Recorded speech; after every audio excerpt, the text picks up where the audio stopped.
Her full name was Deborah N. Calloway, 44 years old, strategic consultant, platinum frequent flyer on 4 different airlines, owner of a tote bag that said, "I survived another meeting that could have been an email."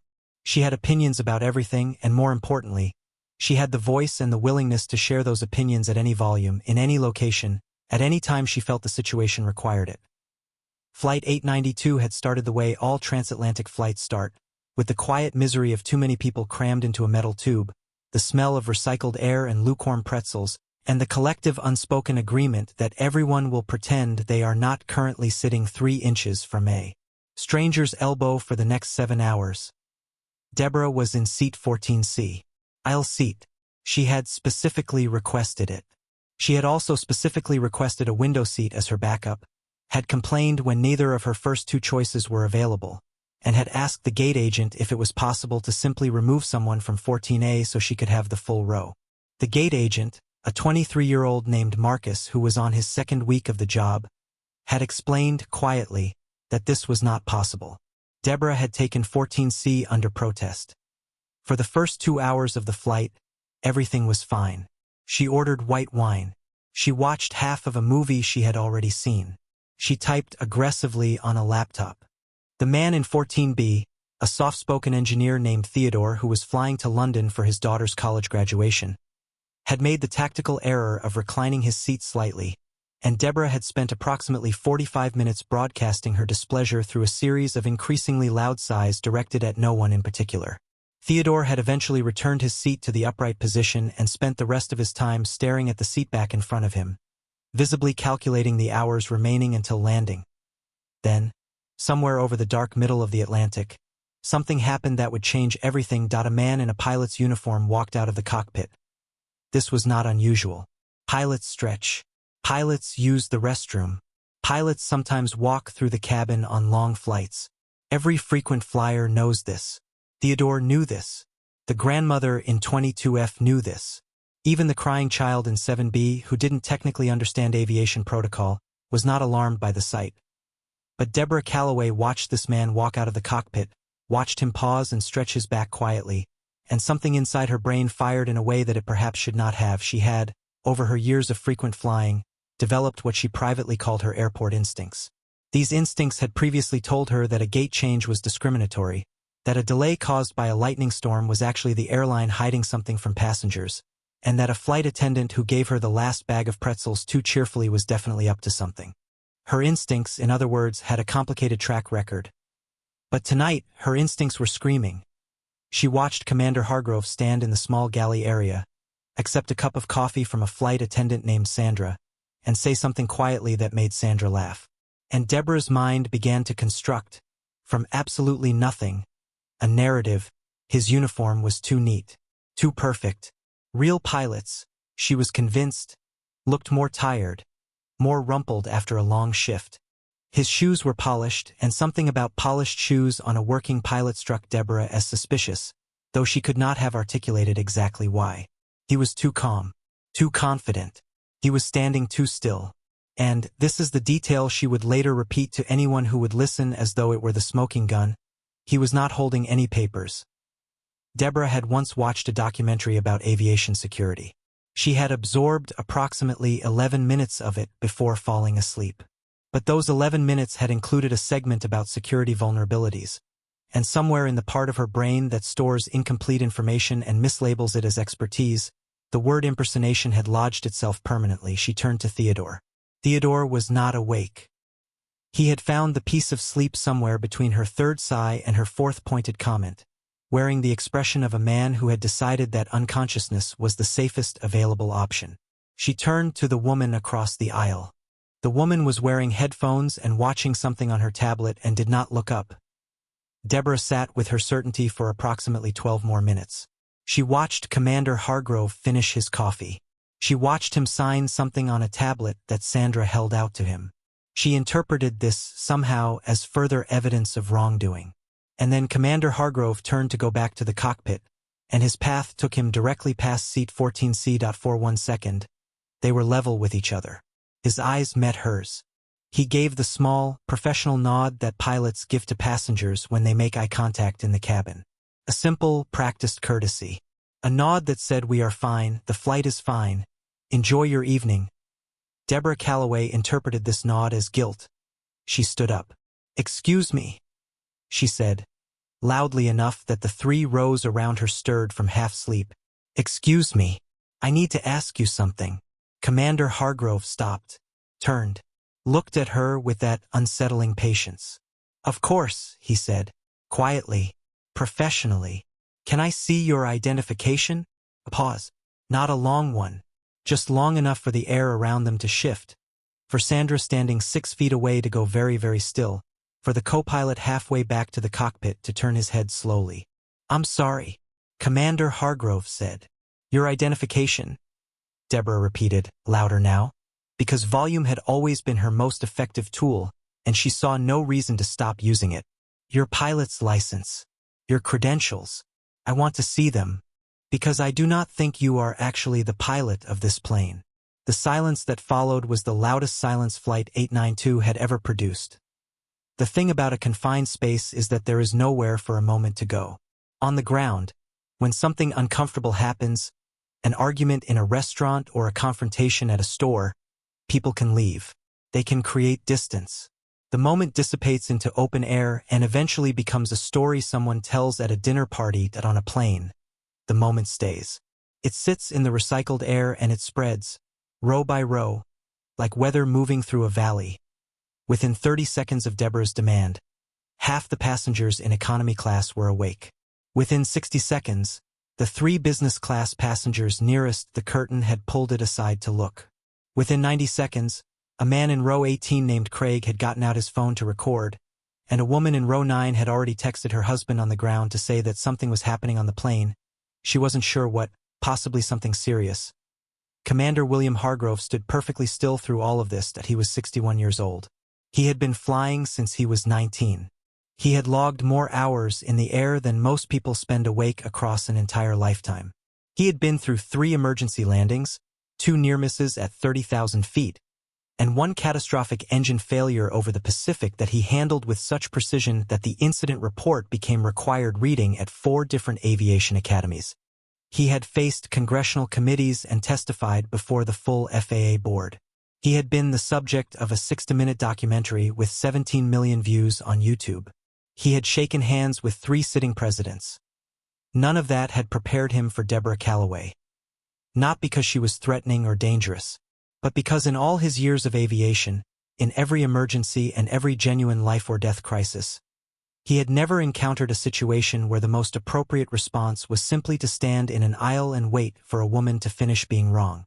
"Ma'am," he said, and his voice was so quiet and so even that several passengers who were straining to hear actually leaned forward in their seats. "I am the captain of this aircraft. My identification is in the cockpit, as are all relevant flight documents, per standard FAA procedure. I would be happy to have a senior flight attendant explain our documentation process to you." "I am not asking for an explanation," Deborah said. Her voice had reached the register she used in conference rooms when she felt she was not being taken seriously. "I am asking for proof, because you do not look like a pilot. You look like someone wearing a costume." The word costume landed in the cabin like a dropped food tray. The grandmother in 22F made the sign of the cross. Theodore, who had been woken up by the noise, opened his eyes, assessed the situation with the speed of a man who had been processing this woman's energy for 2 hours, and immediately closed them again in the manner of someone who has decided that ignorance is a perfectly valid survival strategy. The child in 7B, who had been crying steadily for 40 minutes, stopped crying. Apparently whatever was happening in the aisle was more interesting. Sandra, senior flight attendant, 12 years on transatlantic routes, the kind of professional who had once talked a passenger out of attempting to open an emergency exit over the North Sea using only her voice and a cup of chamomile tea, stepped smoothly forward. "Ma'am, I can assure you that Captain—" "Don't ma'am me," Deborah said, and now she did it. Now she reached out and grabbed the sleeve of Commander Hargrove's uniform. Not violently, not aggressively, but firmly, the way a person grabs the arm of someone they are trying to stop from leaving before they have gotten the answer they came for. "I have flown over 400,000 miles on commercial aircraft and I know what something wrong looks like. This man is not who he says he is. The cabin had gone so quiet that the ambient hum of the engines was suddenly the loudest thing in the world. Commander Hargrove looked down at her hand on his sleeve. He looked up at her face. And in that moment, every person watching saw the same thing happen at the same time. A man making a decision. Not about what to say, but about how long to let this continue. "I am going to ask you," he said very quietly, "to please let go of my uniform. I will let go when you show me your real credentials. Because I have a right to know who is flying this plane. We all do." She turned to address the cabin as though addressing a jury. "Does everyone not want to know? Do we not all have the right to demand proof?" A silence. A long, terrible silence in which not one single person on Flight 892 agreed with Deborah Calloway out loud. Theodore, eyes still closed, almost felt sorry for her. Almost. Then a voice came from business class. Calm, authoritative, carrying the natural projection of a man who had spent 30 years in federal aviation enforcement. An older gentleman named Roland, who had been watching this entire exchange with the expression of someone watching a nature documentary about an animal making a catastrophic error in judgment. "Ma'am," Roland said, standing slowly, "I spent 30 years with the FAA. I know who that man is, and I am asking you very sincerely to sit down." Deborah turned to look at Roland. "I do not know who you are either," she said. Roland sat back down. He looked at Commander Hargrove. Hargrove looked back at Roland. Something passed between them, the specific wordless communication of two people who have both, in separate careers, dealt with situations that defied all reasonable expectation, and who have developed the same coping mechanism, which is to simply wait for things to be over. But Deborah was not over. Because now she had her phone in her other hand, and she was reading something on the screen, and her expression was shifting from conviction into something that nobody in the cabin had anticipated. At all? Triumph. "I knew it," she said, loud enough to reach row 30. "I looked it up. There is no William Hargrove listed as an active commercial pilot in the current FAA database. His name is not in the system." She held up the phone for the cabin to see. "I have proof. This man is an imposter." Sandra closed her eyes for exactly 1 second. In that 1 second she thought about her mortgage, her upcoming vacation, and a very specific clause in her contract about passenger management incidents. Then she opened them and walked toward Deborah with the calm purpose of someone who knows exactly what is about to happen and is simply managing how. Commander Hargrove had not moved. He was still looking at Deborah. And now, for the first time in this entire exchange, something crossed his face that had not been there before. Not anger, not frustration. Something that, in different lighting, in different circumstances, might have looked almost like sadness. Because he knew exactly why his name was not in the commercial pilot database. And the reason was about to change everything. There is a specific kind of silence that falls over a group of people when they realize all at once that the story they thought they were watching is not the story they are actually inside. It is heavier than regular silence. It has weight and pressure. It sits on the shoulders and changes the air in the room, or in this case the cabin of Flight 892, somewhere over the dark Atlantic with 214 people who had until approximately 8 minutes ago been minding their own business. Deborah Calloway was holding up her phone. Her expression was the expression of a person who has just solved a crime in front of witnesses. Her eyes were bright with the specific energy of someone who has been right about something in their own head for so long that external confirmation feels like a kind of religious experience. "His name is not in the commercial pilot registry," she repeated, looking around the cabin for support, for allies, for any face that reflected her certainty back at her. "Which means he is either flying under a false name or he is not a licensed commercial pilot. Either way, someone needs to do something." Sandra was now standing 2 feet from Deborah, hands clasped, face a monument to professional composure. "Ma'am, I need you to..." "Sandra." Commander Hargrove's voice was quiet, just her name. But Sandra stopped immediately, completely, the way a person stops when someone they deeply respect speaks their name in a particular tone. That he turned to face the cabin. All of it. Every row. Every sleepy and frightened and confused and recording face. He did this without drama or announcement, the way a person turns to face a group when they have decided that something needs to be said directly. "She is right," he said. The cabin absorbed this. Deborah's mouth, which had been open to deliver her next argument, stayed open but produced no words. My name is not in the commercial pilot registry, Commander Hargrove continued, because I am not a commercial pilot in the traditional sense of that classification. I hold a commercial license and I am type-rated for every aircraft model currently in active service in North America. But I am registered under a different federal designation. My formal title is Commander William Hargrove, Senior Director of the Office of Flight Safety Standards, Federal Aviation Administration, reporting directly to the Deputy Administrator of Aviation Safety. I am the person responsible for writing, reviewing, and enforcing every commercial aviation safety protocol currently in operation in the United States and its territories. I have held this position for 6 years. Before that, I flew for the United States Air Force for 11 years and commercial aviation for 14. The engines hummed. Nobody moved. I requested permission to fly this route tonight as an active line pilot because I conduct periodic unannounced evaluations of crew performance under standard operating conditions.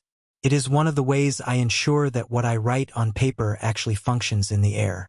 The crew of this aircraft was aware of my presence. The airline's senior management was aware. The FAA field office was aware.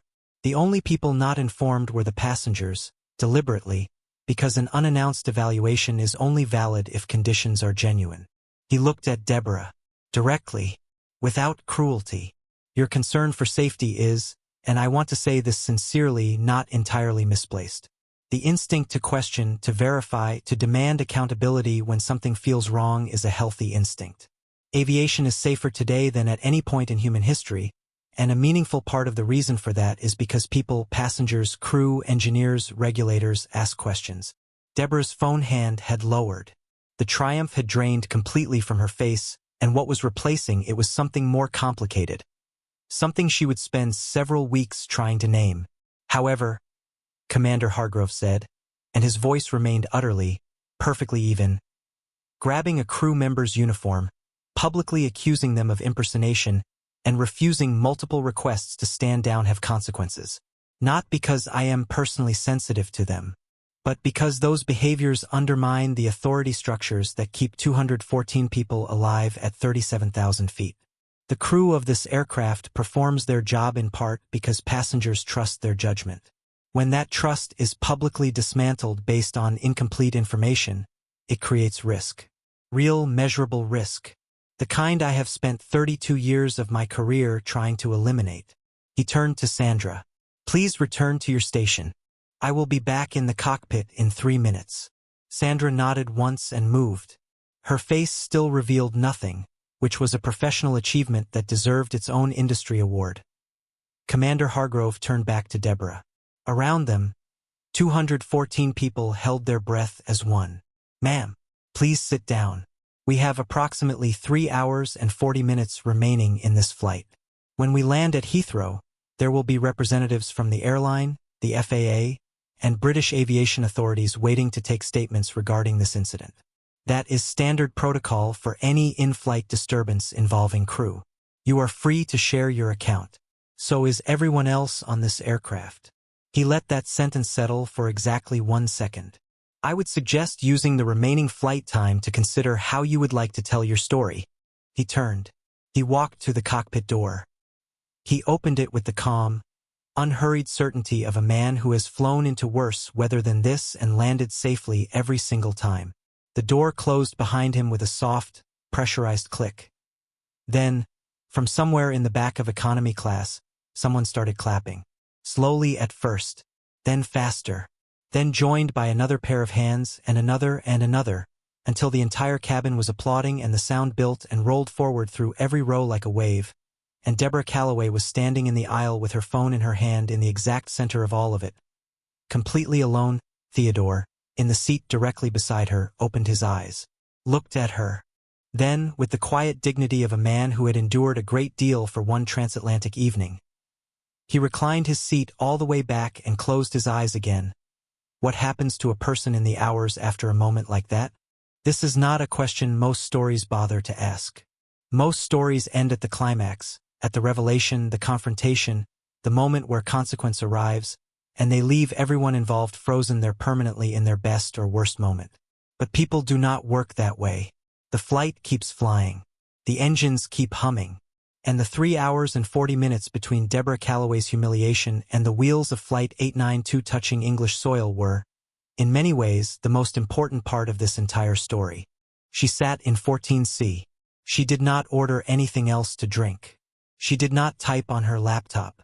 She did not say another word to anyone in the rows around her. She sat with her phone face down in her lap and she thought. She thought about the documentary she had half-watched. She thought about the 11 minutes of incomplete information that had somehow, in the dark middle of an ocean, transformed itself into enough certainty to make her grab a stranger's arm and accuse him of fraud in front of 200 people. She thought about the moment Commander Hargrove had said she was not entirely wrong, and how that had felt worse than if he had simply been angry at her. Because anger she understood. Anger she knew how to respond to. Patience of that particular kind, the patience of someone who already knows how everything ends, she was less equipped for. She thought about Roland in business class and the look on his face when he sat back down. The look of someone who had predicted this outcome precisely and found no pleasure whatsoever in being right. In row 22, the grandmother whose name was Estelle, who had survived 78 years of human behavior and was not easily surprised by any of it, had returned to her crossword puzzle. But she was doing it more slowly than before, pausing between clues, her expression thoughtful in a way that suggested she was working through something that had nothing to do with 6 letters meaning a coastal feature. In seat 14B, Theodore slept the profound and committed sleep of a man who had decided that unconsciousness was the only reasonable response to the evening's events. He was flying to his daughter's college graduation. He had not slept the night before out of pure joy and nervous excitement. He would land at Heathrow in the morning, take a car to Bristol, and sit in the second row of the ceremony hall holding a camera with both hands, shaking slightly, and he would not be ashamed of it for even 1 second. Craig in row 18 had stopped recording early in the incident when he realized the situation was more complicated than it first appeared. He had watched the ending. He had joined the applause. Now he was watching the video back on silent, trying to understand what exactly he had captured and what, if anything, it meant. He would eventually decide he had not recorded what he thought he was recording when he started. He had started thinking he was capturing a crazy woman on a flight. He had ended up with something about authority and patience and the strange complicated way that being right and being wrong can exist inside the same moment at the same time. He would not post the video. He would show it to his wife when he got home. They would watch it together twice and then talk for a long time about something that had nothing to do with aviation. Somewhere over England, when the first gray light of morning was beginning to define the horizon outside the oval windows and the cabin was stirring with the quiet sounds of people preparing to arrive somewhere new, Commander Hargrove came out of the cockpit one final time. Full uniform, perfect posture, that same expression, calm and contained and completely, devastatingly steady. He walked through business class without stopping. He walked through the curtain into economy. He passed row 9. He passed row 12. And then he stopped. He stood next to seat 14C. He did not sit down. He did not crouch to her level. He simply stood there the way he had stood in the aisle 4 hours ago, and he looked at her. Deborah looked up at him. "I owe you an apology," she said. Her voice was different. Not smaller. She was not a small-voiced person and likely never would be, but something in the texture of it had changed. Some of the absolute certainty was gone, replaced by something rawer. "I made an assumption and I acted on it before I verified anything. And I was aggressive toward you in front of all these people, which was wrong. I am sorry." Commander Hargrove looked at her for a long moment. "Thank you," he said. Just that. No speech about understanding, no magnanimous declaration that anyone could have made the same mistake, no reassurance that it was fine. Just 2 words, delivered with the same evenness as everything else he had said that night. He turned to go. Then he stopped. Without turning back around, he said one more thing. Quietly. Not to the cabin, not for anyone else to hear. Just for her. "The instinct you had tonight, the part that said something was wrong and that you had a responsibility to say so, do not lose that. What needs to change is what happens between the instinct and the action. That space in the middle, that is where most disasters live. And that is where most of them can be prevented. Then he walked back to the cockpit. The door closed. The engines hummed. 20 minutes later, Flight 892 descended through gray English clouds and touched down at Heathrow with a smoothness that drew a small round of applause from the cabin, the kind that happens on good landings when people are feeling something they cannot name. On the jet bridge, Deborah walked slowly. The other passengers gave her space without making a production of it. Theodore walked ahead, already on his phone. Already in the first sentence of a story, he would tell his daughter before the ceremony began. Estelle moved with the careful dignity of someone who has learned that airports reward patience. Roland walked with the unhurried confidence of a man who had been right and had nothing left to prove. And waiting at the gate, exactly as promised, were 3 people in official jackets holding clipboards. Deborah stopped when she saw them, took a breath, then walked forward. The investigating officer, a woman named Patricia who had been doing this job for 11 years, and who had heard almost every version of almost every story, looked up as Deborah approached. "Miss Calloway?" she said. "Yes," Deborah said. "That is me. Can you tell me, in your own words, what happened on Flight 892 tonight?" Deborah looked at her, looked at the clipboard, looked at the gray London morning visible through the terminal windows. "Yes," she said again, "I can. And I will tell you exactly what happened. All of it, including the parts that do not make me look good." Patricia looked up from her clipboard with the expression of someone who has been doing this job for 11 years and has just heard something genuinely unexpected. She clicked her pen. "Go ahead." She said some people board a plane and spend the flight asking the wrong questions at the wrong volume. Some people spend the same flight doing a job that keeps everyone on board alive and never asks for recognition. The difference between those 2 people is not intelligence. It is not education. It is not even experience. It is the willingness to sit with uncertainty long enough to find out what is actually true before opening your mouth at 37,000 feet. Commander William Hargrove flew 14 more evaluation routes that year. Every crew passed. He wrote about one of them in a training document that is now used in 17 countries. Deborah Calloway did not take a flight for 4 months after that night. When she eventually flew again, she chose a window seat. She watched the takeoff with both hands in her lap.